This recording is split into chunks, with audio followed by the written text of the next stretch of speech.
Dear children, stem സ്കോളറിന്റെ പുതിയൊരു വീഡിയോയിലേക്ക് നിങ്ങൾക്ക് എല്ലാവർക്കും സ്വാഗതം. ഇന്ന് നമ്മൾ 10ാം ക്ലാസ്സിലെ ഒരു ടോപ്പിക്കുമായിട്ടാണ് നിങ്ങളുടെ മുന്നിലുള്ളത്. 10ാം ക്ലാസ്സിലെ ഒരു ടോപ്പിക്കാണ് ഇന്ന് നമുക്ക് ഡിസ്കസ് ചെയ്യാനുള്ളത്. അതിനു മുമ്പ് നമുക്ക് ഒരു പ്രത്യേക സിറ്റുവേഷൻ നമുക്ക് ഇമാജിൻ ചെയ്യാം. ഒരു ഞായറാഴ്ച ദിവസം. എന്താ ഞായറാഴ്ച ദിവസത്തിന്റെ പ്രത്യേകത?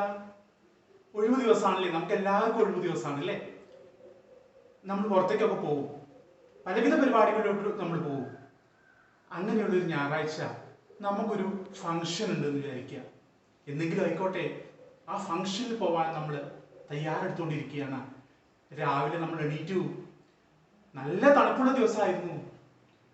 നമ്മൾ എന്ത് ചെയ്യും? തണുപ്പുണ്ട്, നമുക്ക് കുളിക്കണം. നമ്മൾ എന്ത് ചെയ്യും? തണുത്ത വെള്ളത്തിൽ കുളിക്കാൻ ഇത്തിരി പ്രയാസമാണ്. സോ നമ്മൾ എന്ത് ചെയ്യും? നമ്മളെ വീട്ടിൽ കറണ്ട് ഉണ്ട്, നമ്മൾ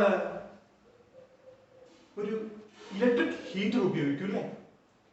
ഒരു ഇലക്ട്രിക് ഹീറ്റർ ഉപയോഗിക്കും. ഇലക്ട്രിക് ഹീറ്റർ ഉപയോഗിച്ച് നമ്മൾ വെള്ളം ചൂടാക്കും അല്ലേ.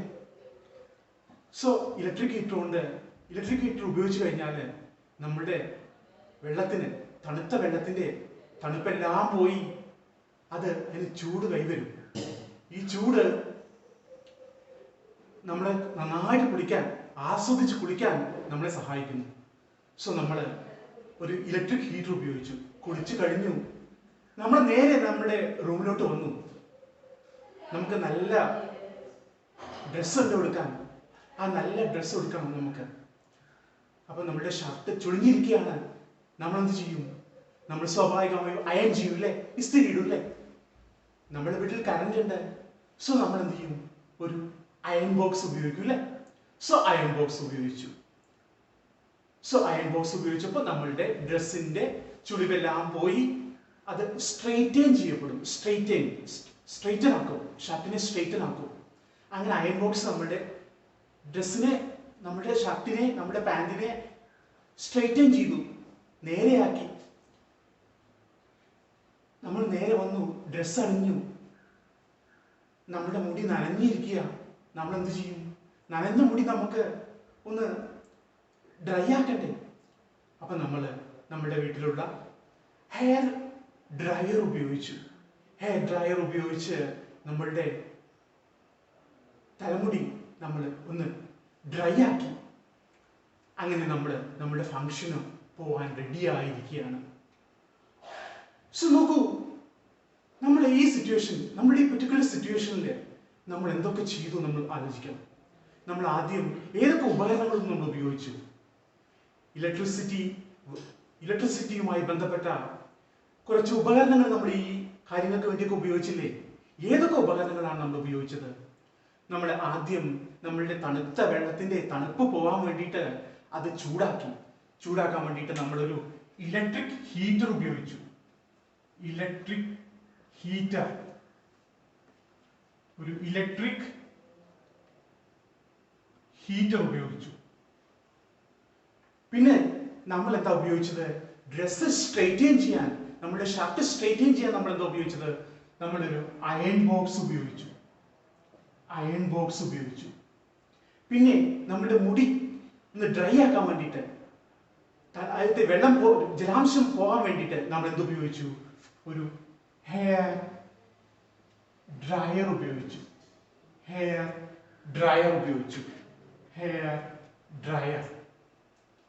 നോക്കൂ, ഇതൊക്കെ വൈദ്യുതി ഉപയോഗിക്കുന്ന ഉപകരണങ്ങളാണ്. ഇലക്ട്രിക് കറന്റ് ഉപയോഗിക്കുന്ന ഉപകരണങ്ങളാണ്. ഇവിടെയൊക്കെ ഈ ഉപകരണങ്ങളുടെയൊക്കെ പ്രത്യേകത എന്താണ്? നോക്കൂ, ആദ്യം ഇലക്ട്രിക് ഹീറ്റർ. എന്താ ഇലക്ട്രിക് ഹീറ്ററിന്റെ പ്രത്യേകത? അല്ലെങ്കിൽ അയൺ ബോക്സ്. എന്തുകൊണ്ട് നമ്മൾ അയൺ ബോക്സ് സെലക്ട് ചെയ്തു? അയൺ ബോക്സിന്റെ അടിഭാഗം നമ്മൾ കറണ്ട് ഓഫ് ചെയ്തിട്ട് ടച്ച് ചെയ്ത് കഴിഞ്ഞിട്ട് നോക്കിയിട്ടുണ്ടോ? എന്താണ്? ചൂടാണ് അല്ലേ. എന്തുകൊണ്ട് അത് ചൂടായി? അതുപോലെ ഹെയർ ഡ്രയറിന് എന്തുകൊണ്ട് നമ്മളുടെ മുടിയിലെ ജലാംശത്തെ നീക്കം ചെയ്യാൻ പറ്റി? അതിനെ ഡ്രയർ ആക്കാൻ പറ്റി. ചൂടുണ്ടല്ലേ അതിനും. സോ ഇങ്ങനെയുള്ള സിറ്റുവേഷൻസിലൊക്കെ നമ്മൾ കറന്റിന്റെ ഒരു പ്രത്യേക ഫലമാണ് നമ്മൾ ഇതിൽ ഉപയോഗിക്കുന്നത്. നോക്കൂ, ഇലക്ട്രിക് ഹീറ്റർ വേണമെങ്കിൽ വൈദ്യുതി വേണം അല്ലേ. വൈദ്യുതി അല്ലെങ്കിൽ ഇലക്ട്രിക് കറന്റ് ഒരു പ്രത്യേക കറന്റായി, ഒരു പ്രത്യേക എനർജി ഫോമായിട്ട്, ഊർജ രൂപമായിട്ട് മാറുകയാണ് ഇലക്ട്രിക് ഹീറ്ററിൽ. നോക്കൂ, ഇലക്ട്രിക് ഹീറ്ററിലെ ഇലക്ട്രിസിറ്റി എന്തായിട്ടാണ് മാറ്റപ്പെടുന്നത്? ഇലക്ട്രിസിറ്റി ഹീറ്റ് എനർജി ആയിട്ട് മാറ്റപ്പെടുന്നു. ഹീറ്റ് എനർജി,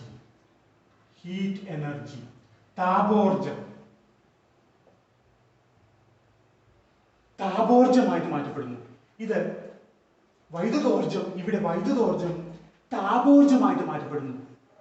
അതുപോലെ നമ്മൾ അയൺ ബോക്സ് എടുത്തു. അയൺ ബോക്സിലും എന്ത് മാറ്റമാണ് സംഭവിക്കുന്നത്? വൈദ്യുതോർജം again താപോർജമായിട്ട്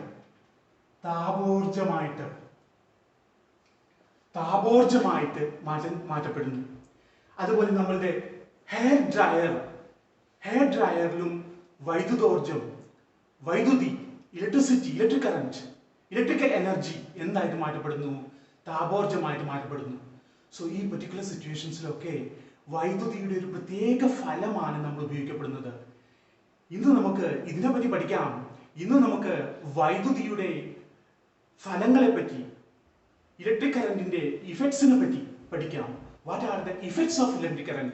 let's study about the effects of electric current today. വൈദ്യുതിയുടെ ഫലങ്ങളെ പറ്റി നമുക്ക് പഠിക്കാം. Effects of electric current.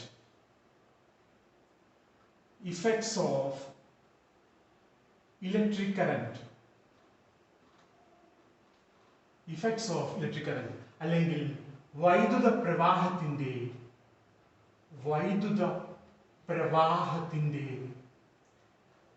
ഫലങ്ങൾ.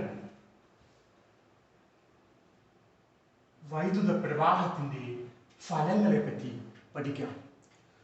നോക്കൂ, നമ്മുടെ വീട്ടിൽ ഒരുപാട് ഉപകരണങ്ങളുണ്ട് അല്ലേ? വൈദ്യുതിയുമായി ബന്ധപ്പെട്ട ഒരുപാട് ഉപകരണങ്ങളുണ്ട് അല്ലേ? ഈ ഉപകരണങ്ങളൊക്കെ നമുക്ക് ഒരുപാട് വൈദ്യുതിയുടെ ഫലങ്ങളാണ് ആശ്രയിച്ചാണ് നിലകൊള്ളുന്നത്. നമുക്ക് ബൾബുണ്ട്, ലൈറ്റ് തരുന്നു. ബൾബിൽ തൊട്ട് കഴിഞ്ഞാലോ നമുക്ക് അതിൽ ഹീറ്റ് ഫീൽ ചെയ്യും, താപം ഫീൽ ചെയ്യൂലേ, ചൂട് ഫീൽ ചെയ്യൂലേ. സോ ബൾബില് കറന്റ് ഉപയോഗിച്ചാണ് വർക്ക് ചെയ്യുന്നത്. അത് വൈദ്യുതോർജം എന്തായിട്ട് മാറ്റപ്പെടുന്നു? താപോർജമായിട്ട് മാറ്റപ്പെടുന്നു, ഹീറ്റായിട്ട് മാറ്റപ്പെടുന്നു, അതുപോലെ ലൈറ്റായിട്ട് മാറ്റപ്പെടുന്നു. സോ നമുക്ക് കൂടുതലായിട്ട് പഠിക്കാനുള്ളത് വൈദ്യുതിയുടെ താപഫലത്തെ പറ്റിയും പ്രകാശഫലത്തെ പറ്റിയുമാണ്. സോ നമുക്ക് വൈദ്യുതിയുടെ താപഫലത്തെ പറ്റിയും പ്രകാശഫലത്തെ പറ്റിയും പഠിക്കാം. വൈദ്യുതിയുടെ ഹീറ്റിംഗ് ഇഫക്റ്റിനെ പറ്റി പഠിക്കാം, ലൈറ്റിംഗ് ഇഫക്റ്റിനെ പറ്റി പഠിക്കാം. സോ നോക്കൂ, ഈ പെർട്ടിക്കുലർ സിറ്റുവേഷൻസിലൊക്കെ ഇലക്ട്രിക് ഹീറ്ററിന്റെ സിറ്റുവേഷൻ ആയിക്കോട്ടെ, അയൺ ബോക്സിന്റെ സിറ്റുവേഷൻ ആയിക്കോട്ടെ, ഹെയർ ഡ്രയറിന്റെ സിറ്റുവേഷൻ ആയിക്കോട്ടെ, ഹീറ്റിംഗ് എലമെന്റ് ഉണ്ട് അല്ലേ? ഇതിലൊക്കെ ഒരു പെർട്ടിക്കുലർ ഭാഗം, ഈ ഡിവൈസസിന്റെ ഒരു പ്രത്യേക ഭാഗം ചൂടാവുകയാണ്. ചൂടായിട്ട് അതിന് താപോർജം പുറപ്പെടുകയാണ് ചെയ്യുന്നത്. ഈ സിറ്റുവേഷൻസിലൊക്കെ നമ്മൾ വൈദ്യുതിയുടെ താപഫലങ്ങളെ പറ്റി ആണ് കൂടുതലായിട്ട് നമ്മൾ ഡിസ്കസ് ചെയ്യുന്നത്. ഈ താപത്തോടൊപ്പം തന്നെ ഒട്ടുമിക്ക കേസസിലും നമുക്ക് പ്രകാശഫലം കൂടി കിട്ടുന്നു. നമുക്ക് എന്താണ് ഇതിനെപ്പറ്റി നമുക്ക് ഡിസ്കസ് ചെയ്യാം. നോക്കൂ, നിങ്ങളുടെ സയൻസ് ഡയറി എടുത്തിട്ട് ഏതൊക്കെ ഉപകരണങ്ങളാണ് നിങ്ങളുടെ വീട്ടിലുള്ളതെന്ന് പരിശോധിക്കൂ. ആ ഉപകരണങ്ങളുടെ വൈദ്യുതിയുടെ മാറ്റം, വൈദ്യുതിയുടെ അടിസ്ഥാനമാക്കിയാണ് നമ്മൾ ഇവിടെ ഡിസ്കസ് ചെയ്യുന്നത്. വൈദ്യുതിയുടെ ഏതെല്ലാം മാറ്റങ്ങളാണ് അവിടെ നടക്കുന്നതെന്ന് നിങ്ങളൊന്ന് ചർച്ച ചെയ്യൂ. ഇവിടെയൊക്കെ ഈ പെർട്ടിക്കുലർ കേസിലൊക്കെ വൈദ്യുതോർജം മറ്റു ഊർജ രൂപങ്ങളായിട്ട് മാറ്റപ്പെടുകയാണ് ചെയ്യുന്നത്. നോക്കൂ, ഓരോ ഉപകരണങ്ങളിലും ഓരോരോ മാറ്റങ്ങളാണ് സംഭവിക്കുന്നത്. ഇലക്ട്രിക് ബൾബിന്റെ സിറ്റുവേഷൻ എടുത്തു, വൈദ്യുതോർജം പ്രകാശോർജമായി മാറ്റപ്പെടുകയാണ്, ഒരു പരിധിവരെ താപോർജമായും മാറ്റപ്പെടുന്നു ഇലക്ട്രിക് ബൾബിൽ. അതുപോലെ ഒരു മിക്സിയുടെ സിറ്റുവേഷൻ എടുക്കുക. ഒരു മിക്സി, നമ്മുടെ വീട്ടിൽ ഉപയോഗിക്കുന്ന മിക്സിയിൽ എന്താ സംഭവിക്കുന്നത്? മിക്സിയിലും വൈദ്യുതോർജം, ഇലക്ട്രിക് എനർജി മെക്കാനിക്കൽ എനർജി ആയിട്ട് മാറ്റപ്പെടുകയാണ് ചെയ്യുന്നത്, യാന്ത്രികോർജമായി മാറ്റപ്പെടുകയാണ് ചെയ്യുന്നത്. അതുപോലെ ഒരു കെമിക്കൽ സെൽ എടുക്കുക, ഒരു ബാറ്ററി എടുക്കുക. ബാറ്ററിയിൽ എന്താണ് നടക്കുന്നത്? ചാർജ് ചെയ്യുന്ന സമയത്ത് എന്താ സംഭവിക്കുന്നത്? ബാറ്ററിയിൽ ചാർജ് ചെയ്യുന്ന സമയത്ത് വൈദ്യോർജം രാസോർജമായിട്ട് മാറ്റപ്പെടുകയാണ് ചെയ്യുന്നത്. ഇങ്ങനെ ഓരോരോ ഉപകരണങ്ങളിലും ഓരോരോ മാറ്റങ്ങളാണ് സംഭവിക്കുന്നത്. ഓക്കെ, അപ്പോൾ വൈദ്യുതോർജത്തിന്റെ വ്യത്യസ്തമായ ഫലങ്ങളാണ് കിട്ടുന്നത്. നോക്കൂ, ഇത് തീർച്ചയായിട്ടും നിങ്ങൾക്ക് ഇത് ഊർജ സംരക്ഷണ നിയമത്തെ പാലിച്ചുകൊണ്ടാണ് സംഭവിക്കുന്നത്. ഊർജ സംരക്ഷണ നിയമം, ഊർജ സംരക്ഷണ നിയമം. ഊർജ സംരക്ഷണ നിയമത്തിന് നമ്മൾ law of conservation of energy എന്നാണ് പറയുന്നത്. സോ ഈ മാറ്റങ്ങളിലൊക്കെ വൈദ്യുതോർജത്തിന്റെ വൈദ്യുതോർജത്തിന്റെ പ്രധാനമായിട്ടുള്ള ചില മാറ്റങ്ങളാണ് നമ്മൾ ഈ ക്ലാസ്സിൽ നമ്മൾ പഠിക്കുന്നത്. വൈദ്യുത പ്രവാഹത്തിന്റെ താപഫലങ്ങളും പ്രകാശഫലങ്ങളുമാണ് നമ്മൾ കൂടുതലായിട്ട് ഇവിടെ പഠിക്കുന്നത്. സോ ഈ മാറ്റങ്ങളിലൊക്കെ law of conservation of energy അല്ലെങ്കിൽ ഊർജ സംരക്ഷണ നിയമം വളരെയധികം പാലിക്കപ്പെട്ടിട്ടാണ് പോകുന്നത്. ഈ സിറ്റുവേഷൻസിലൊക്കെ എനർജി പുതുതായിട്ട് നിർമ്മിക്കുന്നതോ നശിക്കപ്പെടുന്നതോ ഇല്ല. ഊർജം നിർമ്മിക്കുന്നതോ നശിക്കപ്പെടുന്നതോ ചെയ്യുന്നില്ല. Energy is neither created not destroyed. പിന്നെ എന്താണ് ഇവിടെയൊക്കെ സംഭവിക്കുന്നത്? നമുക്ക് വൈദ്യോർജത്തിൽ നിന്ന് നമുക്ക് താപോർജം കിട്ടി. അപ്പോൾ എവിടെയെങ്കിലും നാശം സംഭവിച്ചോ? എവിടെയെങ്കിലും എനർജിക്ക് നാശം സംഭവിച്ചോ? ഊർജത്തിന് നഷ്ടം സംഭവിച്ചോ? അല്ലെങ്കിൽ ഒരു ഇലക്ട്രിക് ഹീറ്ററിൽ എന്താ സംഭവിക്കുന്നത്? ഇലക്ട്രിക് ഹീറ്ററിൽ വൈദ്യോർജം താപോർജമായിട്ട് മാറുന്നു. എന്തെങ്കിലും മാറ്റം സംഭവിച്ചോ? എന്തെങ്കിലും നഷ്ടം സംഭവിച്ചോ? ഒരു നഷ്ടവും സംഭവിക്കുന്നില്ല. ഈ മാറ്റങ്ങളൊക്കെ എനർജിയുടെ ഈ ട്രാൻസ്ഫോർമേഷൻ, ഈ മാറ്റങ്ങളൊക്കെ വളരെ സ്ട്രിക്റ്റ് ആയിട്ട് ഊർജ സംരക്ഷണ നിയമം പാലിച്ചുകൊണ്ടാണ് നടക്കുന്നത്. എനർജി കൺസർവേഷൻ ലോ പാലിച്ചാണ് നടക്കപ്പെടുന്നത്. ആകെ നടക്കുന്നത് ഒരു തരത്തിലുള്ള ഊർജം മറ്റൊരു തരത്തിലുള്ള ഊർജമായിട്ട് മാറ്റപ്പെടുകയാണ് ചെയ്യുന്നത്. നോക്കൂ, നമ്മൾ കെമിസ്ട്രിയിലും പഠിച്ചു. കെമിസ്ട്രിയിലും നമ്മൾ കാര്യമായിട്ട് ഡിസ്കസ് ചെയ്യുന്നത് വൈദ്യുത പ്രവാഹത്തിന്റെ രാസഫലങ്ങളെ പറ്റിയാണ്. നമ്മൾ ഫിസിക്സിൽ നമ്മൾ ഡിസ്കസ് ചെയ്യുന്നത് വൈദ്യുത പ്രവാഹത്തിന്റെ മെയിൻലി നമ്മൾ ഈ ചാപ്റ്ററിലെ താപഫലങ്ങളും അതുപോലെ പ്രകാശഫലങ്ങളെ പറ്റിയാണ് നമ്മൾ കൂടുതലായിട്ട് ചർച്ച ചെയ്യപ്പെടുന്നത്. നമുക്ക് ഒരു പ്രത്യേക സിറ്റുവേഷൻ നമ്മൾ എടുക്കുക. നമുക്കൊരു എക്സ്പെരിമെന്റൽ സെറ്റപ്പിലോട്ട് പോകാം. നോക്കൂ,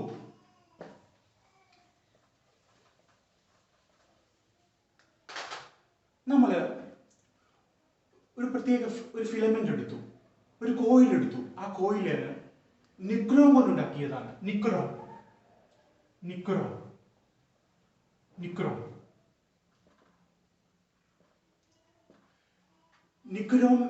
മെറ്റൽ കൊണ്ടുണ്ടാക്കിയ ഒരു കോയിൽ നമ്മൾ എടുത്തു. നിക്രോം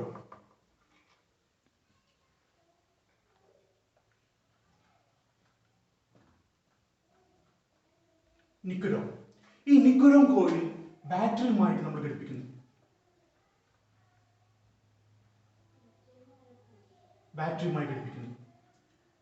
ഇവിടെ നമ്മൾ അമ്മീറ്റർ ഘടിപ്പിച്ചു. അതുപോലെ ഇവിടെ വേണമെങ്കിൽ നമുക്ക് വോൾട്ട് മീറ്ററും ഘടിപ്പിക്കാം. Volt meter positive, negative. So ഈ ചിത്രത്തിൽ നിങ്ങൾക്ക് എന്താണ് കാണാൻ പറ്റുന്നത്? ഈ ചിത്രത്തിൽ നമ്മൾ ഒരു നിക്രോം കോയിൽ എടുത്തു. ആ നിക്രോം കോയിൽ ബാറ്ററിയുമായിട്ട് ഘടിപ്പിച്ചു. ബാറ്ററി നമ്മൾ ഒരു 6 വോൾട്ട് ബാറ്ററി എടുക്കാം. Suppose it is 6 volt battery. ഒരു 6 വോൾട്ട് ബാറ്ററി എടുക്കാം. ആ ബാറ്ററിയുമായിട്ട് ഘടിപ്പിച്ചു. നോക്കൂ, ഈ ബാറ്ററി നമ്മൾ വോൾട്ട് മീറ്റർ കൊടുത്തിട്ടുണ്ട്. വോൾട്ട് മീറ്റർ സാധാരണഗതിയിൽ പൊട്ടൻഷ്യൽ ഡിഫറൻസ്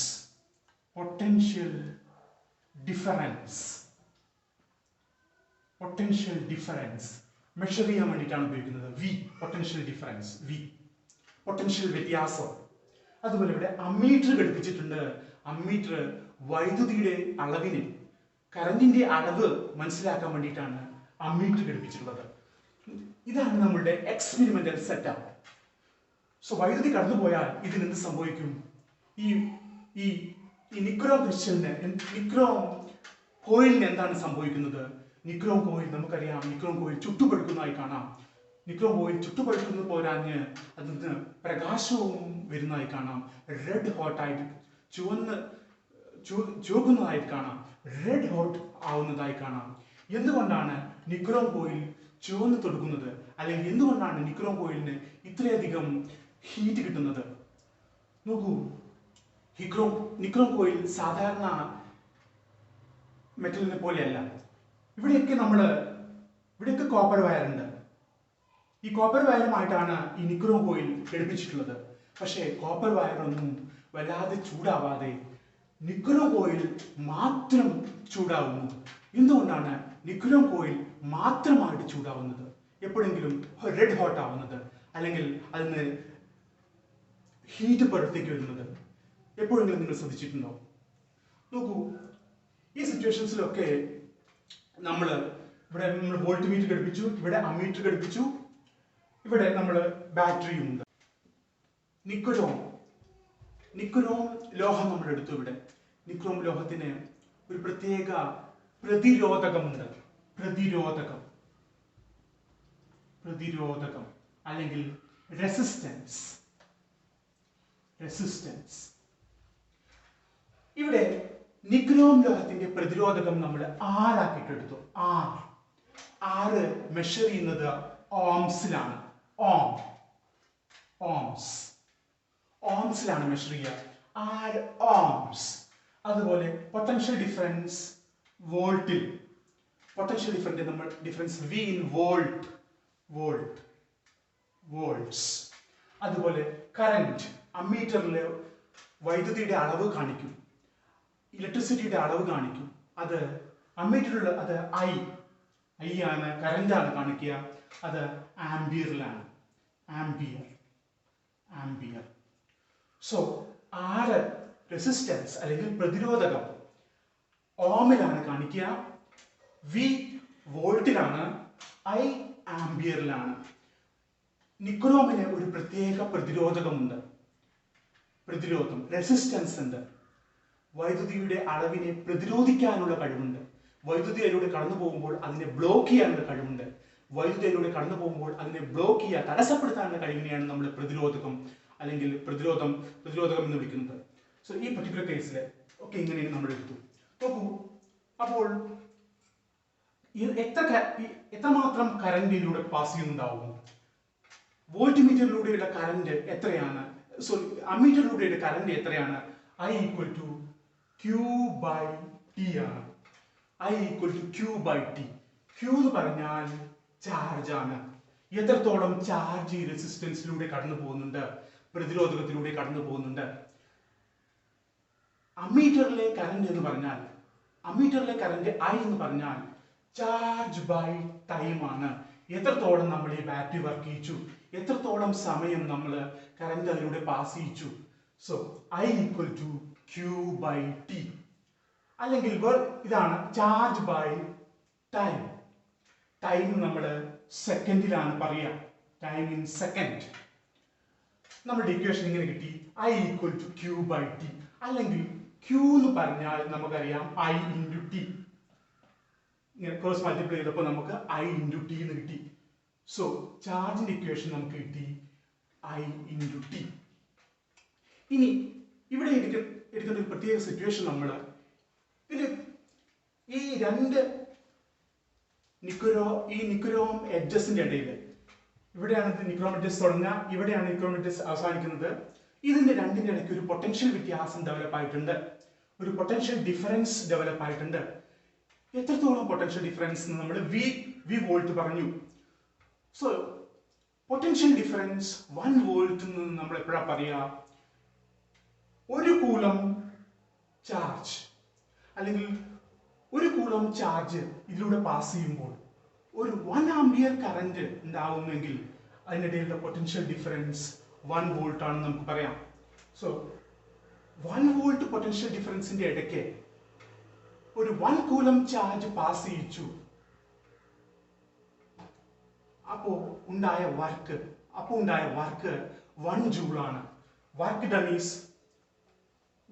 ഡൺ പ്രവൃത്തിയുടെ അളവ്, വർക്ക് ഡൺ ഈസ് 1 ജൂൾ.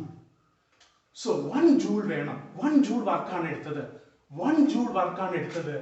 ഒരു ചാർജിന്, 1 കൂലം ചാർജിന് ചാർജിന്റെ യൂണിറ്റ് കൂളമാണ്. കൂളം ചാർജിന്റെ യൂണിറ്റ് കൂളമാണ്. ഒരു 1 കൂലം ചാർജിനെ ഈ നിക്കറോം ലോഹത്തിലൂടെ പാസ് ചെയ്യിക്കാൻ വേണ്ട വർക്ക് ഡൺ 1 ജൂളാണ്. ആ സമയത്ത് ഇവയ്ക്കിടയിലുള്ള പൊട്ടൻഷ്യൽ ഡിഫറൻസ് 1 വോൾട്ട് ആണ്. എന്താണ് പൊട്ടൻഷ്യൽ ഡിഫറൻസ് കൊണ്ട് അർത്ഥമാക്കുന്നത്? നമുക്കറിയാം, വെള്ളം ഒരു ഉയർന്ന സ്ഥലത്തു നിന്ന് താഴ്ന്ന സ്ഥലത്തോട്ടാണ് പ്രവഹിക്കുക. തിരിച്ച് സംഭവിക്കില്ല. താഴ്ന്ന സ്ഥലത്ത് നിന്ന് ഉയർന്ന സ്ഥലത്തോട്ട് പ്രവഹിക്കില്ല. അതുപോലെ തന്നെ കറന്റും അതുപോലെ തന്നെയാണ്. ഒരു കറന്റിന്റെ അക്യുമുലേഷൻ, ശേഖരം കൂടിയ സ്ഥലത്തു നിന്ന് കുറഞ്ഞ സ്ഥലത്തോട്ടാണ് കറന്റും പ്രവഹിക്കുക. ഒരു പൊട്ടൻഷ്യൽ ഡിഫറൻസ് കൂടിയ സ്ഥലത്തു നിന്നും മാത്രമേ കറന്റ് പ്രവഹിക്കാൻ തുടങ്ങുകയുള്ളൂ. എന്നിട്ട് കുറഞ്ഞ സ്ഥലത്തേക്കാണ് അത് പാസ് ചെയ്യുന്നത്. സോ നമ്മുടെ ഇക്വേഷൻസ് ഇങ്ങനെ കിട്ടി: I = Q/T, Q = I × T. ഇനി നമുക്കറിയാം, നമ്മളിപ്പോൾ ഡിസ്കസ് ചെയ്തു, ഒരു വർക്ക് ഡൺ വേണം. ഒരു വർക്ക് ഡൺ ഉണ്ടെങ്കിൽ മാത്രമേ ഒരു പ്രത്യേക ചാർജ് അതിലൂടെ പ്രവഹിക്കൂ. നിക്കറോം ലോഹത്തിലൂടെ പ്രവഹിക്കൂ. എന്താണ് വർക്ക് ഡൺ?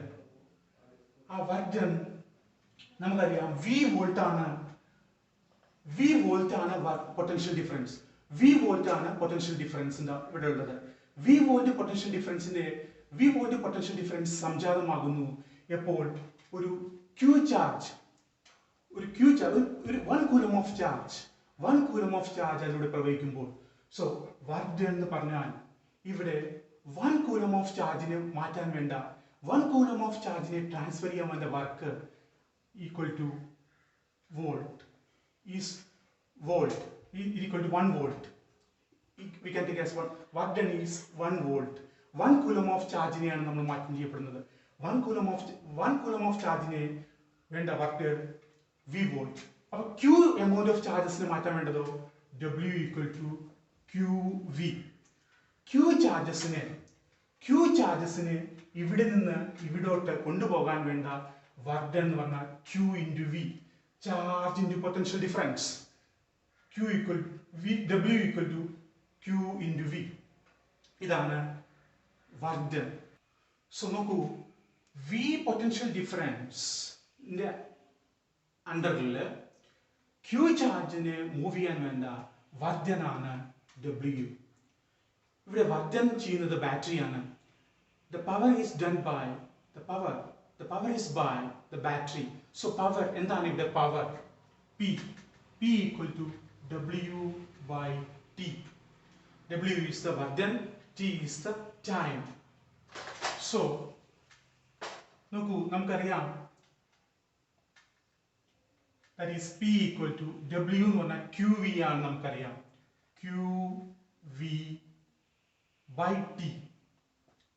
QV/T. അല്ലെങ്കിൽ നമുക്ക് ഇങ്ങനെ എഴുതാം, Q/T × V. That is Q/T എന്താണ് നമുക്കറിയാം, Q/T I ആണ്. That is IV അല്ലെങ്കിൽ VI. So power, we got the power as VI. ഇനി നമുക്കറിയാം, what is the energy here? Energy spent. ഊർജം സ്പെൻഡ് ചെയ്തത്, energy E = P × T, power × time, പ്രവൃത്തി × time. That is P = VIT, V × I × T. That is the energy VIT. That is we got VIT. See, that is E. This energy is spent by the battery, expended by the battery, is used to get heat energy. The heat energy കിട്ടാൻ വേണ്ടിയിട്ടാണ് ഉപയോഗിക്കുന്നത്. So heat energy = VIT. So heat energy is got as VIT. ഇത് നമുക്ക് വേറെ ഒരു particular equation ആണ്. This is known as heating effect. heating effect of electric current. When electric current is passed through certain metals of having higher resistance, it gets heated. So the equation is H equal to VIT. So H equal to VIT. So Ohm's law പ്രകാരം നമുക്കറിയാം V equal to IR, current into resistance. അത് ഈ ഇക്വേഷനിൽ കൊടുക്കുക. That is H equal to I ന്റെ പ്ലേസിൽ V ന്റെ പ്ലേസിൽ IR. That is IR into I into T. That is I square RT. H equal to I square RT.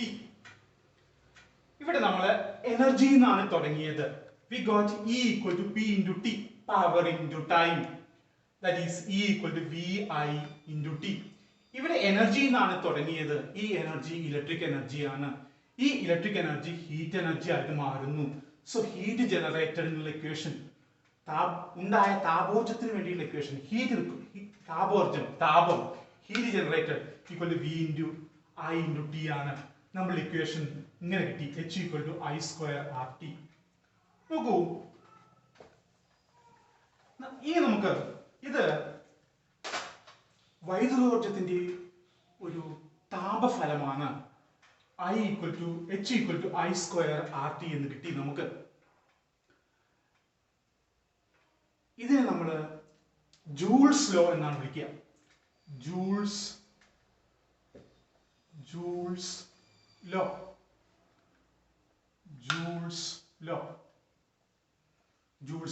അല്ലെങ്കിൽ Joule's law of heating. James Prescott joule എന്നുള്ള scientist ആണ് ഇത് കണ്ടെത്തിയത്. അതുകൊണ്ട് തന്നെ ഇതിനെ ജൂൾസ് ലോ എന്ന് വിളിക്കും, അല്ലെങ്കിൽ ഇതിനെ പ്രത്യേക തരത്തിൽ വിളിക്കും ഓംസ് ഹീറ്റിംഗ് അല്ലെങ്കിൽ ഓമിക് ഹീറ്റിംഗ്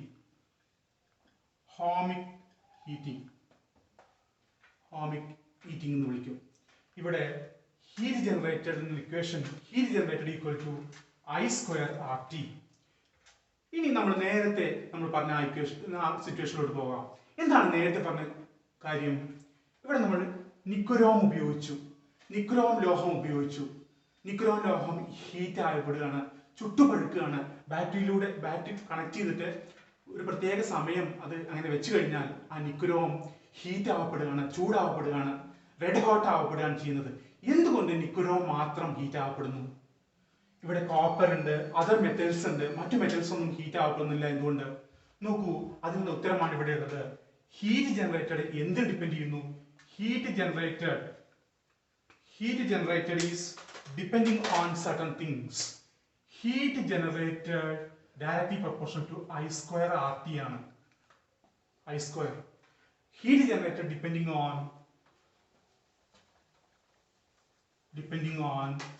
ഐയിൽ ഡിപ്പെൻഡ് ചെയ്യുന്നു, ഐ സ്ക്വയറിൽ ഡിപ്പെൻഡ് ചെയ്യുന്നു, അല്ലെങ്കിൽ സ്ക്വയർ ഓഫ് ദി കറന്റിൽ ഡിപ്പെൻഡ് ചെയ്യുന്നു.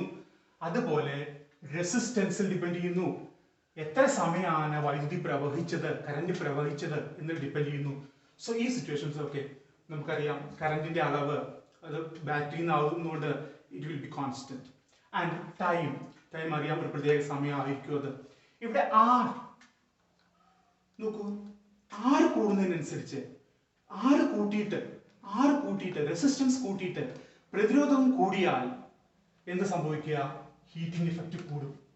സോ ഇവിടെ നിക്കോറോമിന് മാക്സിമം പ്രതിരോധമുണ്ട്, മാക്സിമം റെസിസ്റ്റൻസ് ഉണ്ട്.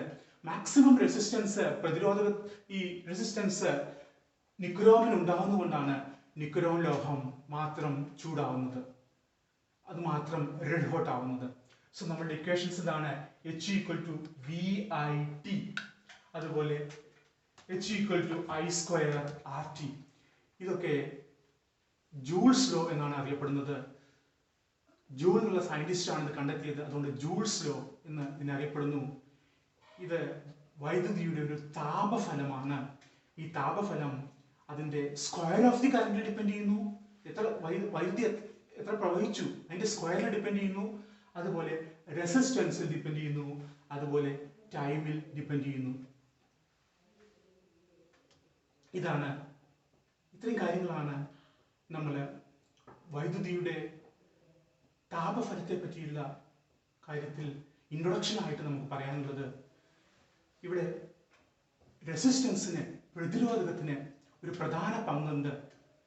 അത് നമ്മൾ പുതിയൊരു ക്ലാസ്സിൽ നമ്മൾ അതിനെപ്പറ്റി ഡിസ്കസ് ചെയ്യും. ഇന്നത്തെ ക്ലാസ് നിങ്ങൾക്ക് എല്ലാവർക്കും മനസ്സിലായി കാണുമെന്ന് വിചാരിക്കുന്നു. നിങ്ങളുടെ സംശയങ്ങൾ കമൻറ്റ് ബോക്സിൽ രേഖപ്പെടുത്തുക. നിങ്ങളുടെ കമൻറ്റുകൾ വളരെയധികം വിലപ്പെട്ടതാണ്. ക്ലാസ് മനസ്സിലായിട്ടുണ്ടാകുമെന്ന് വിചാരിക്കുന്നു. Thank you.